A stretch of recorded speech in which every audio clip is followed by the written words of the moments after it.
Welcome back everybody, Sandoval Family Homestead here. Today we're going to talk about how we do our cuttings, whether it's our blueberry bushes, fig trees, or mulberry cuttings. You're going to want to make sure you have on hand your cuttings. These are our mulberry cuttings. I harvested them, it's not been quite a week, so they've been in here with water to keep them moist, to keep the sticks from drying out. Over here I've got my blueberry cuttings. And then for the mixture, you're going to want to make sure you've got sphagnum moss, organic perlite. This is the rooting compound we use. Pruning shears and some sort of knife. And then we also have 3% hydrogen peroxide mixed with water. It's 1 part peroxide, 10 parts water. And then I prep the cuttings with this before I do them, just to kind of help make sure it's not got any, things on there that'll cause it to mold or mildew while it's inside the humidity tote. This is just a cheap tote I got from the dollar store that we're going to use to put them in. So whenever you go to put all of this together, you have to put water in this and let it expand. So we're going to toss this in there.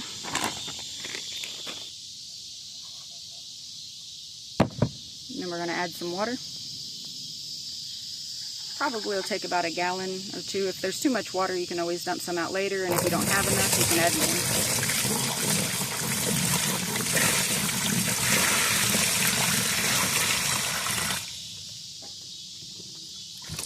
And this will take a while, but it will slowly start to absorb.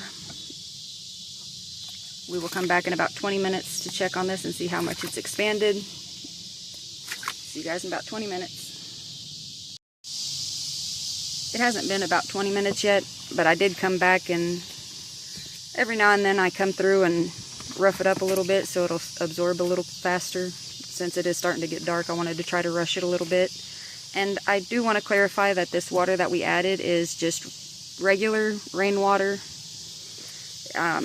You can use just whatever water you got on hand, but rainwater's the best if you have it. So let this finish absorbing, and then we'll be back. I'm going to go ahead and show you guys how I prep these cuttings.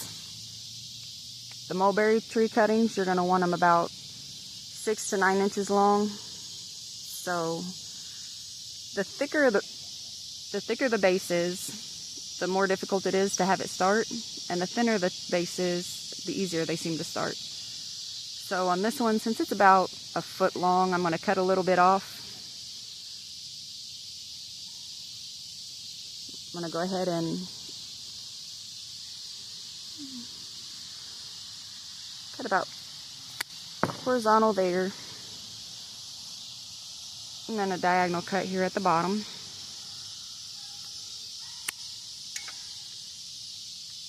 These little pieces here, I go ahead and freshen them wounds up to help for the roots to come out of.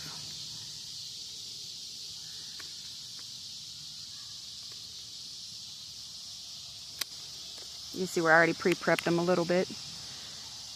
Still a little long, but I think I'm going to leave it like it is. The blueberry cuttings, you want to use fresh growth. So this one is thick, not too new, but it is a little green, so I'm hoping it will root pretty well. And these you want about a foot long, so just horizontal across the top, and again diagonal at the base. And then we're going to take these and wet them with some of this peroxide mix.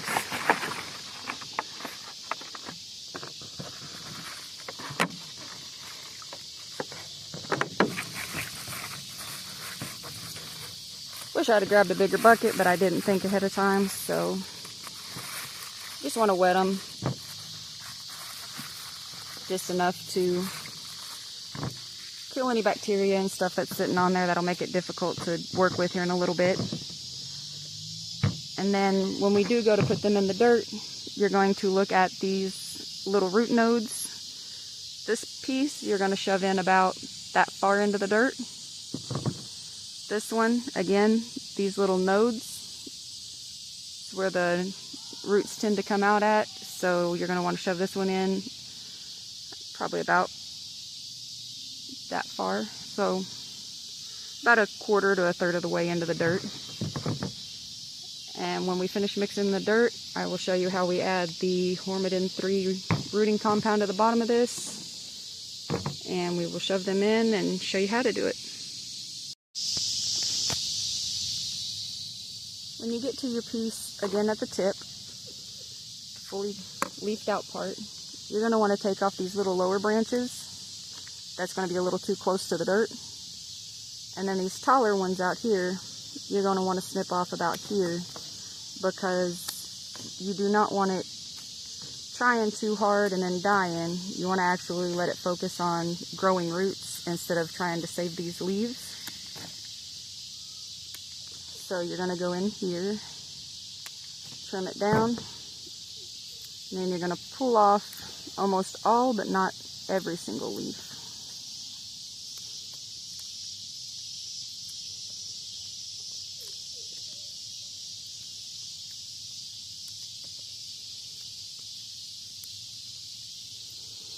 And then just shorten it up a little bit. I think I'm going to tip it right there at the top.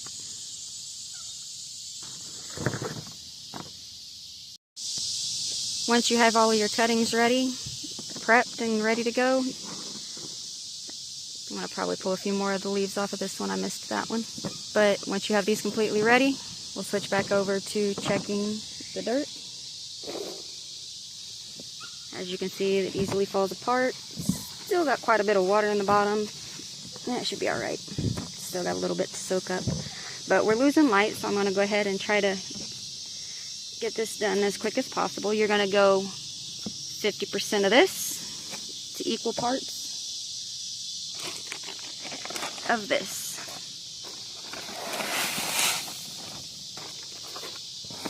And then mix it.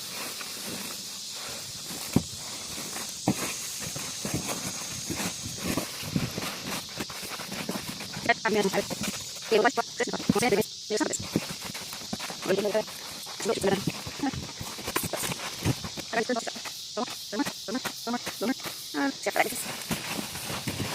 was a nice new bag. It hadn't had time to been pulverized like the other one. When you're pouring that stuff, you might want to sit back a little bit because it is dusty.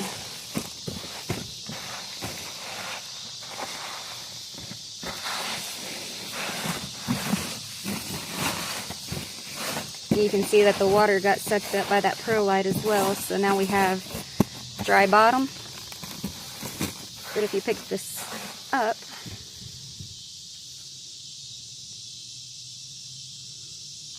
you can squeeze water out of it like a sponge, so that's how you know it's exactly how you want it.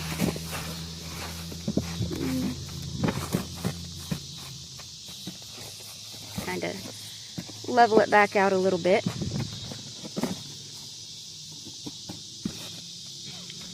Now, you do not want to take your cuttings and dip them in a hormone and shove it in the dirt.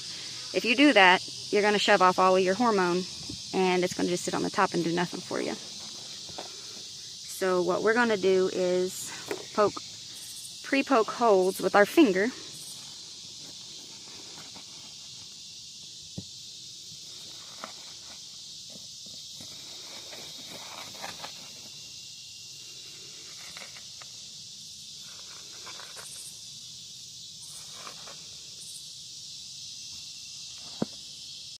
Had to flip on the light because we was running out of daylight.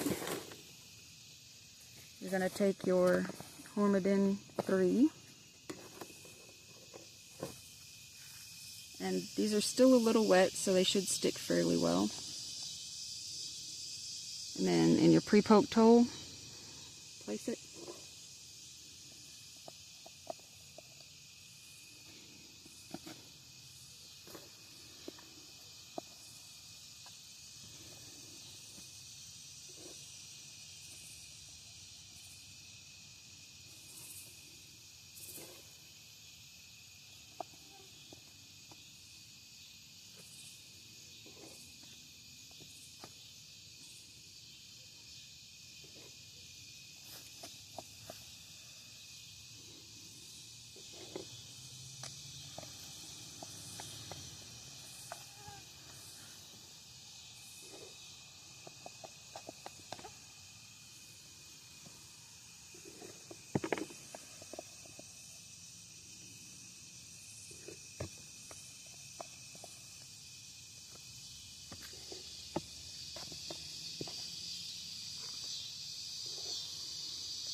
that hole? There it is.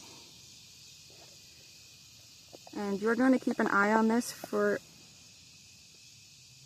mildew or mold growth. And if you see any, you're going to want, oh, I think I dipped the wrong end. I dipped the wrong end.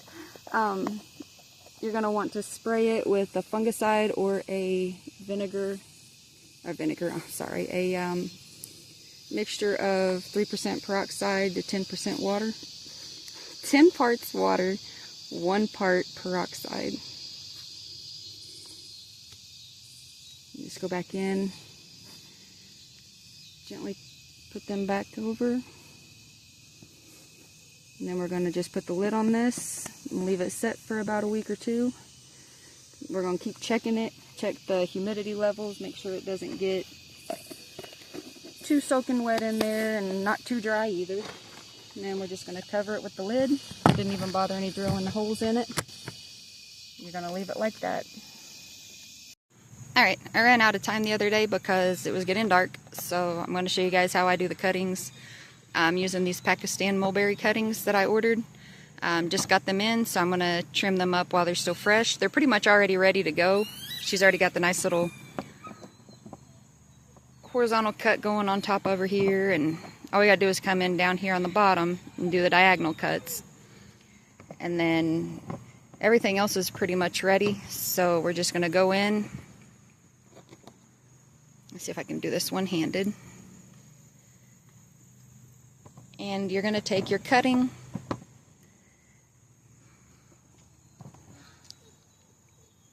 just give it a snip. Got my diagonal cuts done on all of them. They already had the nice little horizontal cuts at the top. If you want, you can also put a little dollop of beeswax on the top. I've done that before and it didn't really seem to do much of a difference, so it's something you can do if you want to. And then I've went through and cut off any of the lower branches. Alright, once you've gone through and you've got all your diagonal cuts done, make sure you got it cleaned up. About that far is how far you're going to stick it down in the dirt. And then you're going to go back through and just take your knife and scrape it up a little bit. Some people say that you can take your knife and make like maybe a few cuts like this into it. I don't know if that actually helps or hurts, so I try not to do that on too many of them. I just do it on a few in case it's actually got something to it. I haven't really noticed a difference in them, so just scratch them like that. Have them cleaned up the side, and then from here they're ready to dip into your vinegar mix and then into your rooting hormone and into the substrate. The regular cuttings, ignore our eggplant. Got the regular cuttings over here off the regular mulberry ready to go. These, most people would toss these. Once in a while I have these actually root and grow fairly well, so I just save them, and if I have extra space I just shove them in there. But your best bet is ones that is about this size, this size. These I don't have a lot of luck with. I try and I try and I try and they just never do any good, but I still try anyways instead of throwing them away. I figure if they make it, they do. If they don't, they don't. So all of these will get the best spots, and then I'll go back in with these tiny little ones and just shove them in if I have space, and if not, then I'll toss them. And then over on this side, these are the Pakistan mulberries. These I don't actually know if they're, I think they're red mulberry. I got them off of the tree. I think it's an everbearing type of berry tree because it's always got mulberries on it. A lot longer than the other ones do, so I'm not really sure what one it is, but they are very good. Alright, I tossed all of the Pakistan mulberry cuttings down into this bucket. This is the mixture of 3% peroxide with water. It's 1 part peroxide to 10 parts of water, and that just kind of helps make sure that there's nothing on it again that will make it mildew and mold and stuff while it's rooting. Just kind of wet them up a little bit, and that also gets them wet and ready to be dipped into your rooting hormone. We're going to go ahead and add some of the moss. We're going to use this brand again. And we're also going to use some of these chips.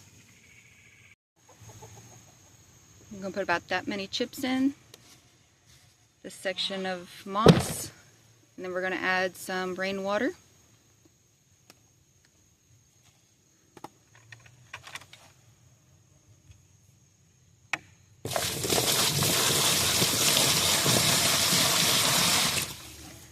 And for there, we're going to let it absorb. As you can see, this brick already starts to absorb extremely nice. That's why I like this brand. It absorbs really quick and fluffy and mixes really well. Once everything's finished absorbing, we're going to add some perlite.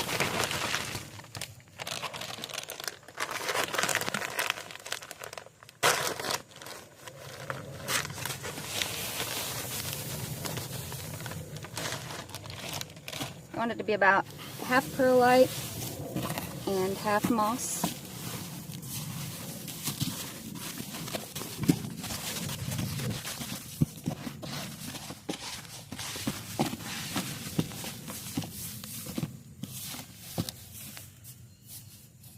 Now once you have it all set up like this, you're going to go through and poke holes for each one of your sticks. So that way when you put the rooting compound on it and push it down in the hole, it don't wipe it back off. And then take your cutting that you've got prepared, take that end, take your rooting hormone, get you a nice amount on there, shove it down into the hole you made.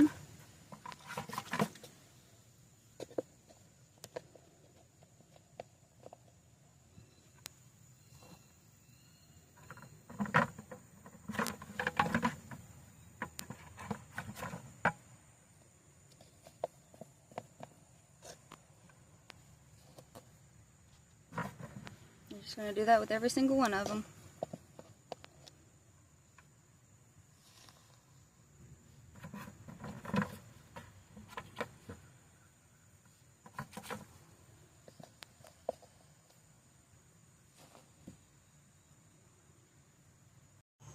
And once you've got them all in there, just put your lid on. And leave them like that for a couple of weeks, and then just every so many days open the lid, get some airflow in it, and put the lid back on. And then after about week 2 or 3, you're going to leave the lid off.